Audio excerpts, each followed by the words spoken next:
Assalamualaikum warahmatullahi wabarakatuh. Bagaimana kabar kalian semua? Semoga kalian semua dalam keadaan sehat walafiat. Amin ya robbal alamin. Video kali ini yaitu masih tentang sel. Sebelumnya kalian sudah belajar tentang sejarah penemuan sel, tipe-tipe sel, dan juga komponen kimiawi sel. Nah, sekarang kita lanjutkan materi berikutnya, yaitu struktur dan fungsi bagian-bagian sel. Sebelumnya Ibu ingin bertanya terlebih dahulu, bagian-bagian sel itu apa saja ya? Bagaimana struktur dan fungsi bagian-bagian sel tersebut? Dan apakah sel hewan dengan sel tumbuhan itu sama? Semua itu akan kita pelajari pada materi kali ini. Struktur dan fungsi bagian-bagian sel, yang pertama yaitu membran sel atau disebut juga membran plasma. Membran sel tersusun dari fosfolipid, protein, dan karbohidrat. Membran sel bersifat selektif permeabel atau semi permeabel. Fungsi membran sel ada 3, yaitu yang pertama mengontrol masuk dan keluarnya zat dari atau ke dalam sel. Yang kedua sebagai pelindung agar isi sel tidak keluar. Dan yang ketiga sebagai reseptor atau menerima rangsangan dari luar sel. Bagaimana struktur membran sel? Membran sel tersusun atas 2 lapisan fosfolipid, kemudian ada protein ekstrinsik, yaitu protein yang ada di permukaan membran atau disebut juga protein perifer, dan ada juga protein intrinsik, yaitu protein yang masuk ke dalam kedua lapisan fosfolipid. Ada juga glikoprotein, yaitu karbohidrat yang berikatan dengan protein, dan glikolipid, yaitu karbohidrat yang berikatan dengan lemak atau lipid. Strukturnya bisa kalian lihat di gambar ya. Kemudian yang kedua yaitu nukleus atau inti sel.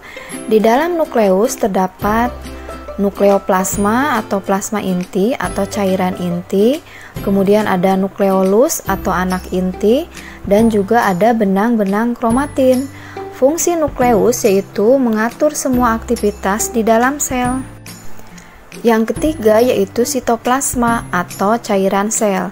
Sitoplasma berbentuk cairan koloid, artinya tidak padat, tidak cair. Sitoplasma dapat mengalami perubahan dari fase sol, yaitu konsentrasi air tinggi, ke fase gel, konsentrasi airnya rendah. Nah, fungsi sitoplasma yaitu tempat beradanya organel sel dan sitoskeleton. Yang keempat yaitu retikulum endoplasma atau disebut RE, disingkat RE ya. Nah, ini strukturnya merupakan membran berbentuk labirin yang berhubungan dengan membran inti sel. Fungsi RE yaitu sebagai alat transportasi di dalam sel. Retikulum endoplasma itu dibagi 2 jenis, yaitu retikulum endoplasma halus, tidak ditempeli ribosom, jadi permukaannya itu tidak bergranula ya. Nah, fungsinya sebagai alat transportasi dan sintesis lemak. Yang kedua yaitu retikulum endoplasma kasar.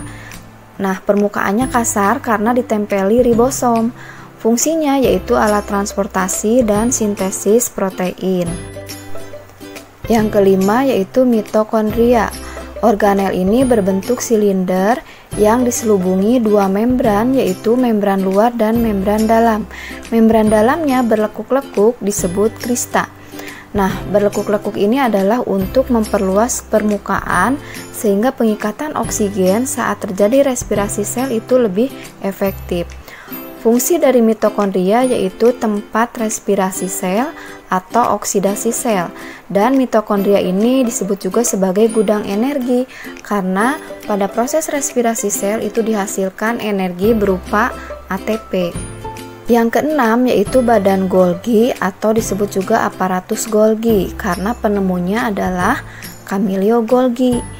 Nah, strukturnya yaitu terdiri atas tumpukan kantong membran pipih sisterna dan vesikula-vesikula.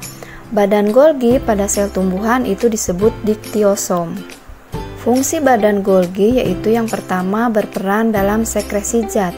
Oleh karena itu, badan Golgi ini banyak ditemukan pada sel-sel kelenjar. Kemudian yang kedua yaitu membentuk membran sel dari vesikula-vesikula yang dilepaskan. Dan yang ketiga yaitu membentuk dinding sel pada tumbuhan. Yang keempat membentuk lisosom. Dan yang kelima membentuk akrosom pada spermatozoa. Akrosom ini akan menghasilkan enzim untuk memudahkan menembus dinding sel telur saat terjadinya fertilisasi. Yang ketujuh yaitu lisosom. Organel kecil berbentuk seperti kantong yang diselubungi membran tunggal.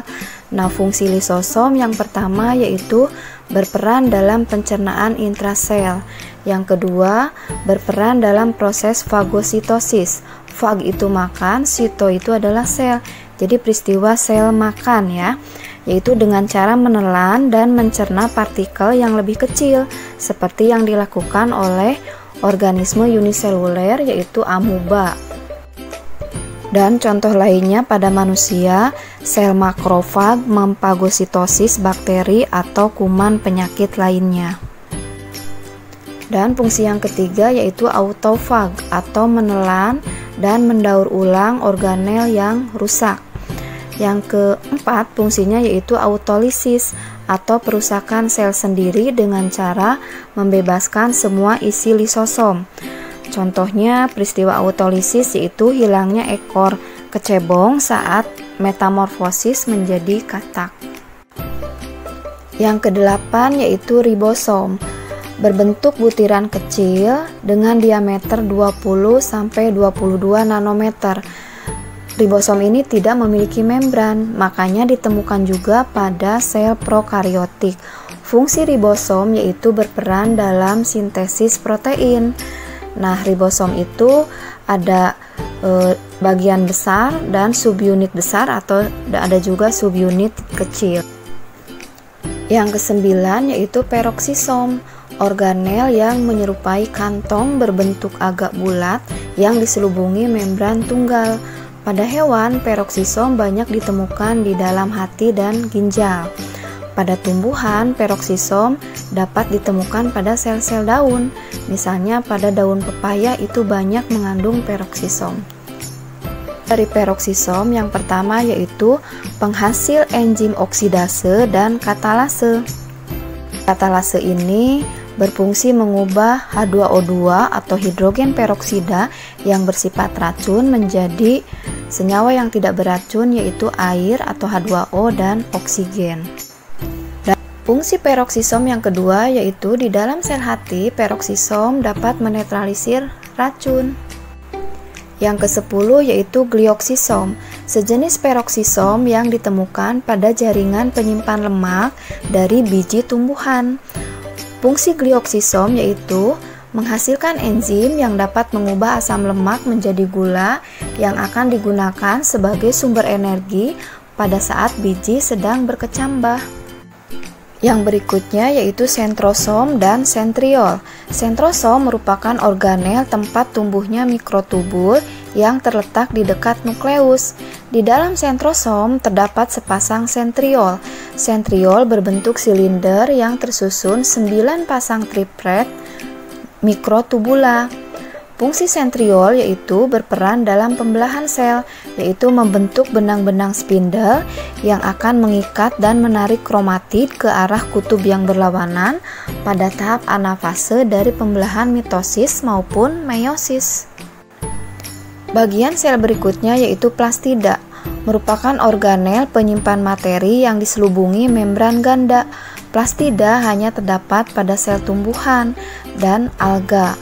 Plastida dibedakan menjadi 3 macam, yaitu yang pertama leukoplas, yaitu plastida yang berwarna putih atau tidak berwarna. Leukoplas ini dibagi lagi menjadi 3, yaitu amiloplas menyimpan amilum, elaioplas menyimpan minyak, dan proteoplas menyimpan protein. Kemudian yang kedua yaitu kromoplas, merupakan plastida yang mengandung pigmen selain hijau. Contohnya picoerythrin pada alga merah ya, kemudian picocyanin, alga biru, picosantin pada alga coklat, dan juga karotin atau kuning misalnya pada wortel. Kemudian yang ketiga yaitu kloroplas, merupakan plastida yang mengandung pigmen hijau atau klorofil berbentuk seperti lens. Fungsi kloroplas yaitu tempat berlangsungnya proses fotosintesis. Nah, bagian-bagian kloroplas bisa kalian lihat di gambar ya. Bagian sel berikutnya yaitu vakuola, merupakan organel berbentuk vesikula besar yang berisi cairan dan diselubungi membran tunggal. Vakuola yang terdapat pada organisme bersel satu, misalnya amoeba dan paramecium, dibedakan menjadi dua jenis, yaitu yang pertama vakuola makanan, berfungsi mencerna dan mengedarkan hasil pencernaan. Yang kedua yaitu vakuola kontraktil, berfungsi sebagai osmoregulator. Apa osmoregulator itu? Osmoregulator yaitu pengatur tekanan osmosis sel dengan cara memompa air yang berlebihan keluar sel. Pada sel tumbuhan, vakuola dibatasi oleh membran yang disebut tonoplas. Fungsi vakuola pada sel tumbuhan yaitu tempat menyimpan zat makanan seperti amilum, gula, dan protein. Ukuran vakuola pada sel tumbuhan itu cukup besar ya, bisa kalian lihat di gambar. Bagian sel yang berikutnya yaitu sitoskeleton. Sito itu sel, skelet itu rangka. Merupakan kerangka sel yang kuat dan lentur, berupa jalinan serabut yang tersebar di seluruh sitoplasma. Pada sel tumbuhan, vakuola dibatasi oleh membran tonoplas. Fungsi sitoskeleton yaitu untuk menyokong dan mempertahankan bentuk sel, serta berperan sebagai tempat tertambatnya beberapa organel sel. Berdasarkan ukurannya, sitoskeleton dibedakan menjadi tiga, yaitu mikrotubula, filamen intermediate atau filamen antara, dan mikrofilamen atau filamen aktin. Bagian sel yang terakhir yaitu dinding sel. Nah, dinding sel ini terdapat pada sel tumbuhan, jamur, dan alga. Jadi sel hewan itu tidak memiliki dinding sel ya. Pada dinding sel terdapat noktah atau bagian dinding yang tidak menebal, sehingga memungkinkan terjadinya hubungan antar plasma sel yang berbentuk juluran, disebut dengan plasmodesmata. Jadi hubungan antar sel pada sel tumbuhan itu berlangsung melalui plasmodesmata. Fungsi dinding sel yaitu yang pertama melindungi sel, yang kedua mempertahankan bentuk sel, dan yang ketiga mencegah penyerapan air yang berlebihan. Nah, itu bagian-bagian dari sel hewan maupun sel tumbuhan. Sekarang materi selanjutnya itu perbedaan sel hewan dengan sel tumbuhan. Yang pertama, dinding sel. Sel hewan itu tidak memiliki dinding sel, sedangkan sel tumbuhan memiliki dinding sel. Makanya sel tumbuhan itu bersifat kaku. Kemudian yang kedua, vakuola. Sel hewan itu vakuolanya berukuran kecil dan umumnya itu terdapat pada hewan uniseluler, misalnya protozoa. Kemudian pada sel tumbuhan, vakuolanya itu berukuran besar. Semakin besar vakuola itu seiring dengan bertambahnya umur sel tumbuhan tersebut. Kemudian yang ketiga yaitu plastida. Pada sel hewan itu tidak ada, sedangkan pada sel tumbuhan ada, yaitu leukoplas, kromoplas, dan kloroplas. Yang keempat yaitu sentriol di dalam sentrosom. Sel hewan itu memiliki sentriol, sedangkan sel tumbuhan tidak memiliki sentriol. Nah, sekian materi untuk pertemuan kali ini. Terima kasih sudah menonton. Jangan lupa like, share, dan subscribe. Terima kasih. Assalamualaikum warahmatullahi wabarakatuh.